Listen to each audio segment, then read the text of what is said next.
Welcome to Painted Farmhouse Workshops. How does this work video? We get a lot of questions from people asking us about our process and what they expect, and when they want to make a custom sign, they're not sure if they can, do something that looks like a watercolor, or a million different questions. So we're going to try and make a really quick, easy, precise video for you to show you what you're going to get, what's going to happen when you show up, how this whole process works, and a couple little tips and things like that. The instructor will go through everything with you, but this is just if you're one of those people who are visual, need to see it ahead of time, wonder what we do, so be it. A couple of these things and processes that I'm showing right now are going to change throughout the year because we have some different suppliers coming up. But for now, this is our process. So when you show up at your party, you will have filled out our order form. On our order form, there's all of our sizes, our color choices. We have over 30 color combinations and choices with or without a frame, all of our sizes. So this is our new size that's on our order form. So this is our 10 by 24, which has actually been pretty popular this year. I also have our 12 by 16. So this one is our white stain frame. This is our 12 by 12 with a black frame on it with our walnut finish. So just show you got lots of different sizes, lots of different color combinations to pick from. And then this one that I'm going to work with you today is our walnut on our 10 by 24. So when you come, you're going to have this blue sheet of vinyl. It may be white in the future, just saying. We have 3 new suppliers that have sent us some things to try. So we're going to try that out in a video later, so you'll be able to see which one we like and which ends up being our product. But for now, because this is easily and readily available for us, this is what we're using. So this is just a stencil vinyl, and you'll get your board pre-finished. Now, 2 things people always ask: can I paint it when I get there? What do I have to pick? You have to pick for 2 reasons. One, we use stain and we want it to dry. I know there are lots of people who use paint and things like that. Works for a lot of people. It doesn't work for us because we like the wood grain, we like the look of the stain. We also like that when you sand it, it doesn't change the look of it. It actually soaks into the wood. So that's just what we do. That's how it works. So it takes about 24 to 48 hours to dry completely. That's why we need the orders in. And then once we get them, we seal them just with a quick little spray sealant. And it just helps keep the color and the integrity of it too. So for both of those reasons, you gotta pick in advance. That's on our sheet. We've got lots of different colors to pick from. So when you do have a workshop with us or book a workshop with us, we give you basically a link that will have this video, our order form, all of our color options, and it's all visual so you can see as you're picking. So first thing you do is start with your wood. The instructor's gonna have you sit down. You're going to grab a little piece of sandpaper that we're gonna show up with.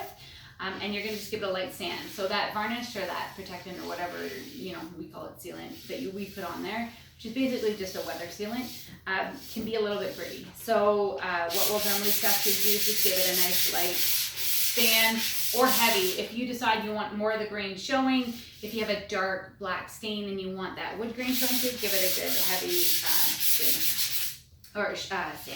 You're going to sand it potentially at the end of your workshop anyway, so don't worry about that. Normally I would have a cloth here, which, I don't.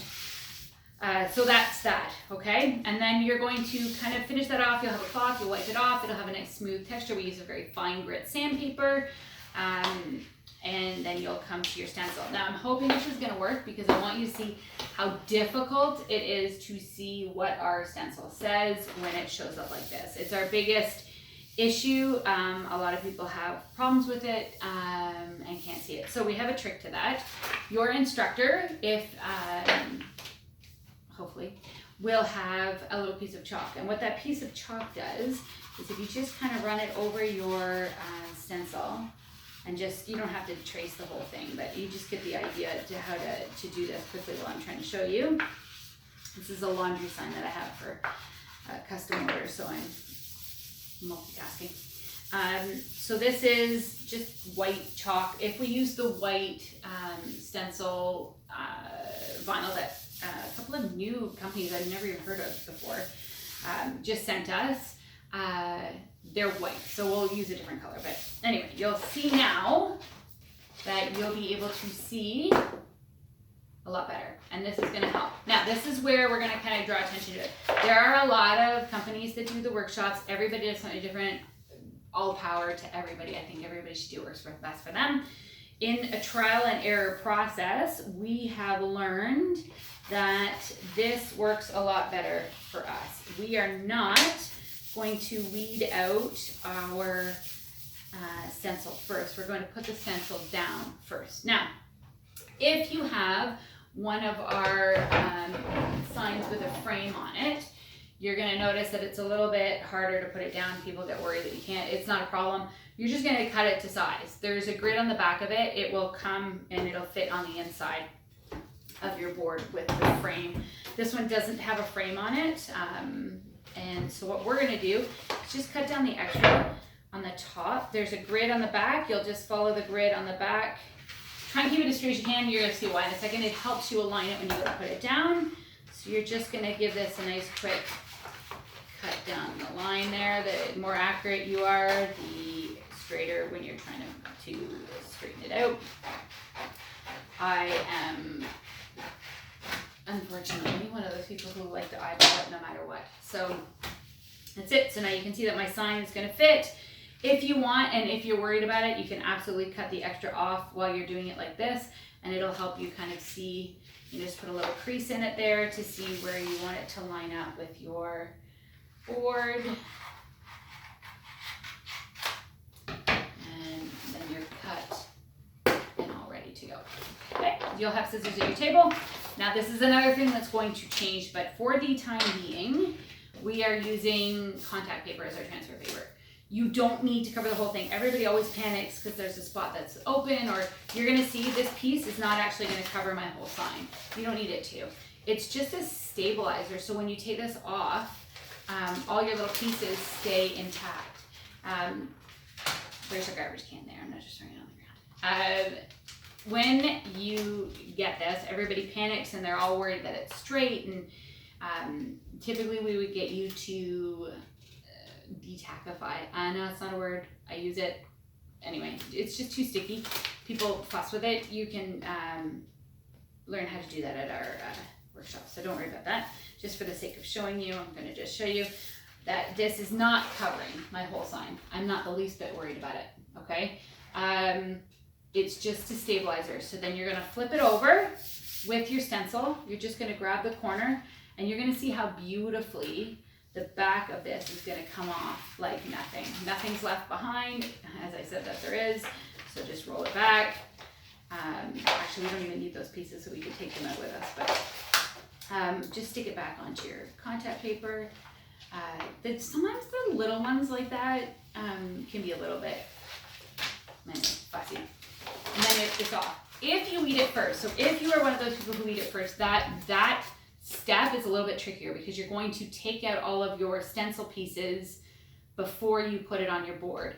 We don't, as I said, everybody's different, just works best for us. So I now know that I cut this to size, and it doesn't stick, guys, until you put pressure on it. So you've got lots of time to kind of move it around, decide where you want it to be. I know that I've got a fairly straight line on the top and the bottom. So that is literally all it takes. Now, next step that's a little bit different than some of the other places, we do not squeegee our signs. We don't rub them down. So if you've ever been, I don't know, in a wood shop or worked with wood, it'll splinter. The more pressure that you put on this vinyl, especially because it's meant to stick to things, it's meant to be, you know, airtight so you don't have those bleeds, the more it's likely to splinter your wood underneath. So we don't rub it down. We find we don't need to. And you'll see that the contact paper that we put on top there, it just comes off nice and flat. You can pull straight up, but this is just a trick that we use because it works for us. And you'll pull it back. So part of the reason why we also don't cover our whole signs anymore, or maybe we'll just use a strip to stabilize it where there's some really fine detail on it, is that I hate how wasteful this is. We can't reuse this. At a workshop, ideally, if we could get two people kind of working side by side and sharing their contact paper, it would make me feel a lot better about it, because there's really not much. I'll reuse it because we're in my workshop and I can reuse it later. But at one of these events, there's just no way to do it. So, and there's no way for an instructor to travel with it. So it bothered me a little bit, but we're working on it. I think that may be on its way out too. So I'm super excited about that. Okay. So you can see I'm stuck. It's perfectly stuck on there. It's not going anywhere. So this is what we have. So from here, you're going to weed your sign. And I kind of alluded to what that was ahead of time. We travel currently with these little pickers. Love them. However, ordered a shipment in November of them and they apparently came dull. They're not sharp. That doesn't work for this. You need them to be sharp. So I kind of made up my own little tool. This is a mechanical pencil. I don't know, they have about 6 of them for $2.47. I don't know. And we took the lead out and I actually put a sewing needle in the tip of it and it works really well as a weeding tool. So what do I mean by a weeding tool? Well, you're basically going to take out everything that you don't need out of your sign in the sense of the parts that you're going to paint. So the writing, any kind of finite detail. I'm going to lift this up so you can see it in a second and just see how easily this thing weeds when you put it on the board already. So that's just the why in the 2 seconds that we did it there. So hopefully you can just see. So you're just going to take all this out. So the other reason why I'm a fan of this is that when we did it before, or there was another company that did it before and we did it on the paper, the biggest frustration with everybody was that these little insides would shift. I'm going to do some of the finer writing on the bottom here. And you can never quite get them to look the way that they want it. So on here, it's already stuck to the wood. It makes a nicer seal. As I said, I'm super supportive of anybody and any company that wants to do something differently. This is just, I've been making signs, I can't even tell you how long. Not professionally, but for gifts or for whatever, for, you know, on a Cricut before, you know, for a long, long time. Much to the bane of the people who live with me, from my parents when I was growing up to my husband to my children. I've been a crafter for a very long time. So this is just the process that's always worked for me. And as you can see, I'm blowing through this so quickly because all of my centers are staying in place. Hopefully you guys can see that. But even as I lift, and I'm going in at an angle. So the one risk to this is that you can damage your wood because these are pretty sharp. But the payoff to me is that it stays in place. So that's what we do. Now, our next biggest question that we get more than anything is, I want to pick my paint colors. I want navy blue and pink, and I want like this. You only have to pick your background color. So just your size, your color, and if you want to have a frame on it ahead of time. Your colors that you paint with, you can choose when the instructor shows up. We do rotate out some of our colors seasonally. We're just coming out of holidays, which means we had 4 red, 4 green, you know, a number of metallics and that. We don't need them anymore. So we do our own paint. Biggest question. We have had 2 chalk paint people talk to us about carrying and using only their paint. As of right now, we don't have a public retail place. We're just a mobile workshop. So for me, there was no real benefit to carrying their paint and I needed to be in love with it, which I wasn't. And I like the control of choosing my own color and choosing my own consistency. So this is a latex chalk mix paint that we make, or that we mix. As you can see, it's super thick, but it is the best for this. It allows for a ton of different color variances. It also lets us have a little bit of forgiveness on the back end if there's any mistakes. We've got some time before it cures to fix what we need to fix. So as you can see, both of these tools work beautifully. I picked them out like nothing. They come out. Guys, one little tip I'm going to give you, the more complicated and the more writing you have on a sign, the longer it's going to take you to do.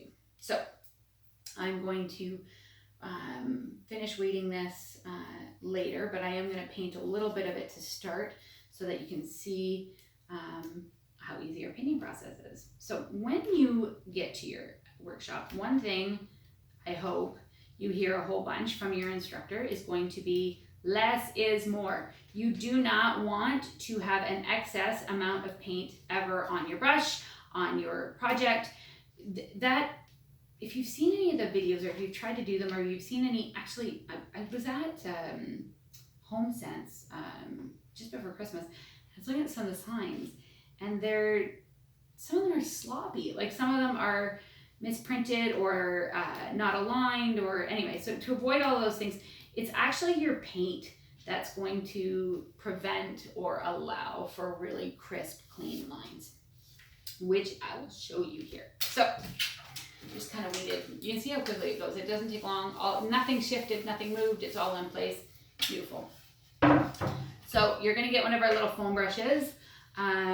We find these work best. We do have now the little makeup sponges, which people like to use, but our biggest complaint was that people would get it all over their fingers. So you got a little bit of variation when it comes to that. The other reason why I really like this is because it dries so quickly, which is a good thing. So you're just going to dab your paint onto your stencil. I use this as like sort of a little palette ahead of time just to kind of get the excess off my brush. You can see it's pretty thick. It's not runny. It's not running all over the place, and it's excellent coverage. This is probably enough paint for me to do all 4 of the signs that we have here. So we will probably be a little bit skimpy when you first come up to get your paint. Don't panic. It isn't because we don't think you're responsible. It's just because we know you don't need very much. And it also encourages you to be really, like, I'm hardly even putting any paint on here. And I'll show you, the coverage is unbelievable. Now, sometimes with our darker paints, we have a really dark navy blue, our number 4. It will take 1 or 2 coats because the first coat comes out almost looking purple, and it just needs a touch up. It doesn't need a full coat of paint again. So I think I've dabbed over there, I don't know, 2 or 3 times, and I've got almost half of this sign done. So you don't need a lot. So this is basically what's going to happen. I don't have enough on my paintbrush to be pooling. It's not, if I touch it down, it almost looks like a dry brush when I touch it down. Really, really light on your paint. And this is one of our laundry signs that we have on our templates that I have a customer who has redone her laundry room apparently around this particular sign, which she made and gave away and wants one for her own. So this is yours, Kara. This is exactly how much it doesn't take long. You can choose as many colors as you want. We have rainbow pattern. You can do whatever you want to be as creative with this as you want to. So there's no trick to that. So when you're doing your second coat, you're going to go back before it dries. If I was going to do a second coat or a touch up now, I would do it right now without even waiting. The paint sort of covers enough that you can go back pretty quickly and touch up right away. So the thicker the paint though, guys, the more likely it is to bleed. So you're going to see as I peel this for you that it's so light and it won't matter. It's going to come off and peel beautifully. So I'm just going to show you, once you get the whole thing painted, don't paint half like I just did. You're going to peel it back right off. No splintering, no issue, just like that. Okay, and you'll see how beautiful and clean and crisp those lines are. I'm just going to cut off some of the excess here because I'm not actually done the sign yet. So I'll stop once I get to the lettering. And this is where people peel it off. This is, to me, the most satisfying part of this, but there are some people who get very worried about this, which is so cute. Sometimes I think people forget that this is supposed to be fun, and we promise you, if you follow our directions, this video is going to help in advance. You're going to feel like you go in there knowing more than everybody else that's in there, which I always like to do. If I ever have a chance to, if I'm ever going to a workshop or if I'm going, I like to kind of do my research ahead of time so I know what's going on, but that's just how my brain works. So this is what I just did. You can see how beautiful. There's not a bleed. There's not any issue with that at all. So then once you get to this point, you'll peel the whole thing off and you'll take a look. If there are any mistakes or bleeds, we can work with you. It happens, but I promise you, 99% of the time, it's because it's too much paint. So the best advice going into one of these workshops that I can give you is just be patient. Don't worry about it. You're not gonna, the weeding part is the big thing. When you weed it out, you wanna make sure you just go in an angle, and this stuff will just peel off. You don't have to dig on it. It just pulls off beautifully, okay? So all of that. I know there are people who use the Cricut and do this for their own thing. This is my workshop philosophy. This is if we're doing it. I do have a little bit of a different process if I'm doing it myself for a customer, but as a group, this works best. And then what I do want to bring up, which I meant to bring up before, was these little centers. Everybody panics and thinks that it bleeds and then it's not gonna. It's just the centers of your letters that you left. Now the one thing about it being a little bit wet when you take these out is that you'd want to make sure that you're not going to smudge the paint at this point. But all those little centers come out so quickly. There you go, and so easily that nothing to worry about. So that's pretty much it. That's it beginning to end. You've got a couple of different options at the end of your workshop on how you want to finish it. You can leave it nice and clean and crisp like this. We've got our vintage finish that has that sort of sanded look. We'll talk to you all about that workshop. But guys, remember, if you're having a workshop or going to a workshop, it's fun. Relax, have a good time, don't worry about it. I have incredible instructors and staff, and we all know what we're talking about, so we can help you out. So thanks, and again, I'm Shannon. This is Painted Workshops. The other thing I'll just mention at the end of this is that we are going to be doing new video series, which is our Creating Chaos series, which I'm incredibly excited about because we get so many questions about different things. We have new products coming out all the time. So we have this new one that's going to be up available on our page, which is our little banners. So this is going to have the burlap and then words like love and things like that for the banister. So that's going up in a triangle banner shape, and we're going to do hearts for Valentine's Day just because we're cute. For our signs, same process. It's one of the things we're most proud about for our business versus some of the other ones is that you can bring a friend and go to these workshops and you guys can make two completely different projects.